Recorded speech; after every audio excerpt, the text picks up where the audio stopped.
رسول اکرم صلی اللہ علیہ وسلم نے ارشاد فرمایا ان یسیر الریاء شرکن، کہ تھوڑی سی ریاکاری بھی یہ ایک شرک ہے۔ شرک دراصل تمام گناہوں میں سب سے بڑا گناہ ہے۔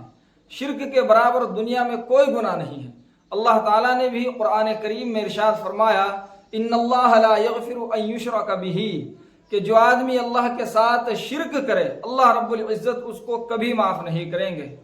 وَيَغْفِرُ مَا دُونَ ذَلِكَ لِمَن يَشَاءُ، اس کے علاوہ جو دوسرے گناہ ہیں ان کو اللہ تعالیٰ جس کے لیے چاہیں گے معاف کر دیں گے۔ شرک دراصل ہے کیا؟ ہمیں اولاً تو یہ سمجھنا چاہیے، شرک یہ ہے کہ انسان اللہ کے علاوہ کسی اور کی عبادت کرے، اللہ کے علاوہ کسی اور کو عبادت کے قابل سمجھے، اللہ کے علاوہ کسی اور کو پوری دنیا پر قادر سمجھنے لگے، اللہ کی طرح کسی اور کو ماننے لگے، یا اللہ تعالیٰ کی طرح کسی اور کو سجدہ کرنے لگے۔ اگر کسی نے زندگی میں ایک بار بھی کسی اور کو سجدہ کر لیا عبادت کی نیت سے تو وہ آدمی مشرک ہو گیا، اس نے شرک کر لیا ہے۔ اگر اسی حال میں اس کا انتقال ہو جاتا ہے تو وہ کبھی بھی جہنم سے نہیں نکلے گا، اس کو ہمیشہ جہنم میں ہی رہنا ہوگا۔ یا اس نے کبھی زبان سے کسی اور کو خدائی کا درجہ دے دیا تو وہ آدمی مشرک ہو گیا۔ یا اللہ کی جو صفات ہیں جو صرف اللہ کے ساتھ خاص ہیں ان کے اندر انسان نے کسی اور کو شریک ٹھہرا دیا، وہ صفتیں کسی اور کے اندر بھی مان لی، مثلا رزق دینا، قادر ہونا، موت دینا، زندگی دینا، ان سب چیزوں میں اگر کوئی آدمی اللہ کے علاوہ کسی اور کو بھی ماننے لگے کہ وہ یہ کرتا ہے تو ایسا ماننے والا مشرک ہو جاتا ہے۔ دل سے اگر اس بات کو مانے کہ اللہ تعالیٰ کی طرح وہ بھی قادر ہے تو انسان مشرک ہو جاتا ہے۔ اسی طرح اللہ تعالیٰ نے جو اسلام کے اندر عقیدے رکھے ہیں، شریعت میں جو عقیدے ہیں جن کے بغیر دین اور اسلام مکمل نہیں ہو سکتا، انسان کا ایمان مکمل نہیں ہو سکتا، ان کو نہ ماننا۔ وہ کیا کیا ہیں؟ وہ یہ ہے کہ انسان اللہ پر ایمان رکھے کہ اللہ تعالیٰ اکیلے ہیں، عبادت کے قابل صرف اللہ ہے، اللہ کے علاوہ باقی جو بھی چیز ہے وہ اللہ کی مخلوق ہے، چاہے وہ کوئی بھی ہو اور چاہے وہ کبھی کا بھی ہو، وہ کیسا بھی ہو، وہ صرف ایک مخلوق ہے۔ اللہ تعالیٰ کا اس پر پورا قبضہ ہے، جب چاہے گا ختم کر دے گا اور جب چاہا اللہ نے ختم کر دیا۔ ہر چیز مٹنے والی ہے سوائے اللہ کے۔ اللہ تعالیٰ کے رسولوں پر ایمان رکھے کہ اللہ نے جتنے بھی اپنے پیغمبر دنیا میں بھیجے ہیں میں سب پر ایمان رکھتا ہوں۔ اللہ کی کتابوں پر ایمان رکھے کہ اللہ نے جو آسمان سے کتابیں نازل کی ہیں میں ان سب پر ایمان رکھتا ہوں۔ قرآن کریم ہے، تورات ہے، زبور ہے، انجیل ہے، تمام کتابوں پر ایمان رکھے کہ جو اللہ کی طرف سے آئی ہوئی اصل کتابیں ہیں میں ان سب کو مانتا ہوں۔ باقی بعد میں لوگوں نے تورات، زبور، انجیل کو بدل دیا، ان میں کمی زیادتی کر دی، اس سے انسان اپنے آپ کو بری سمجھے، ان پر ایمان لانے کی ضرورت نہیں ہے۔ لیکن جو اصل کتابیں ہیں ان پر ایمان لانا بے حد ضروری ہے، بلکہ شرط ہے۔ اللہ کے فرشتوں پر ایمان رکھے کہ اللہ نے جو فرشتے بنائے ہیں، پیدا کیے ہیں، وہ اللہ کی مخلوق ہیں، میں ان پر ایمان لاتا ہوں کہ وہ اللہ کے بنائے ہوئے ہیں۔ اور انسان قیامت کے دن پر ایمان رکھے کہ اللہ تعالیٰ قیامت ضرور بھیجیں گے، یہ اللہ نے قرآن کریم میں کہا ہے، اپنی کتاب میں اللہ نے یہ ارشاد فرمایا ہے۔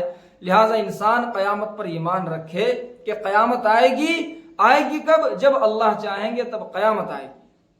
والقدر خیرہ وشرہ، انسان تقدیر پر ایمان رکھے کہ آدمی کے حق میں جو کچھ بھی ہوتا ہے یہ اللہ کی مرضی سے ہوتا ہے، اللہ تعالیٰ کے کرنے سے ہوتا ہے۔ ایک تقدیر جو ہے کہ انسان کی یہ قسمت ہے، یہ تقدیر ہے، اس کو جو مل رہا ہے تقدیر سے مل رہا ہے، وہ جو کچھ کر رہا ہے اپنی تقدیر کی بنا پر کر رہا ہے، اس پر آدمی ایمان رکھے کہ یہ اللہ کی طرف سے ہے، تقدیر اللہ کے قبضے میں ہے۔ والبعث بعد الموت، اور مرنے کے بعد دوبارہ زندہ کیے جانے پر بھی ایمان رکھے کہ اللہ نے جیسا کہ قرآن کریم میں ارشاد فرمایا کہ ہم تم کو مرنے کے بعد دوبارہ ضرور زندہ کریں گے، اس کے بعد میں تم کو یا تو جنت میں بھیجا جائے گا یا جہنم میں بھیجا جائے گا۔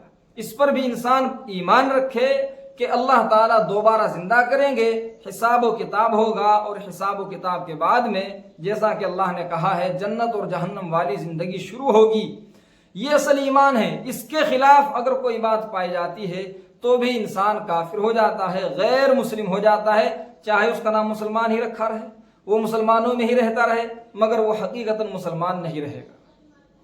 اب آئیے اس روایت کی طرف کہ ان یسیر الریاء شرکن، چھوٹا سا ریاکاری کا عمل بھی اللہ کے نزدیک شرک کی طرح ہے۔ انسان نماز پڑھ رہا ہے، اللہ کی عبادت کر رہا ہے یا کوئی اور نیک کام کر رہا ہے اور اس کا مقصد ہے کسی انسان کو راضی کرنا، کسی انسان کو خوش کرنا، کسی انسان کی نظر میں اپنے آپ کو بڑا عبادت گزار دکھانا، اس کو ریاکاری کہتے ہیں۔ رسول پاک صلی اللہ علیہ وسلم نے اس کو حرام قرار دیا ہے کہ یہ ناجائز ہے۔ اس کی وجہ سے انسان اسلام سے خارج تو نہیں ہوتا، کیونکہ یہ شرک خفی ہے، یہ چھوٹا شرک ہے۔ چھوٹے شرک کی وجہ سے انسان اسلام سے تو نہیں نکلتا، مگر یہ ہوتا ہے بہت بڑا گناہ، بہت بڑا گناہ ہو جاتا ہے، جس کی بنا پر انسان بہت بڑا اللہ کے ہاں مجرم ہوتا ہے۔ ایسے لوگوں کی نہ تو اللہ تعالیٰ نماز کا ثواب دیتے ہیں، نہ روزے کا ثواب دیتے ہیں، نہ زکوٰۃ کا ثواب دیتے ہیں، نہ حج کا ثواب دیتے ہیں۔ ایسے لوگوں کو کوئی ثواب نہیں ملتا ہے، چاہے انہوں نے کتنی بھی عبادت کی ہو، اللہ کے یہاں ان کے لیے کوئی اجر نہیں ہے، کوئی بدلہ نہیں ہے۔ اس لیے ہم اللہ کی جو بھی عبادت کریں تو صرف اللہ ہی کے لیے کریں۔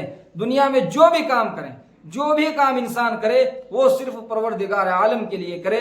یہ اصل انسان کی انسانیت ہے، یہ آدمی کی بندگی ہے، یہ عبدیت ہے کہ جو کام بھی کر رہا ہو وہ اللہ رب العزت کے لیے کر رہا ہو، اللہ کو راضی کرنے کے لیے کرے، تو ایسا انسان اللہ کی نظر میں مقبول ہوتا ہے۔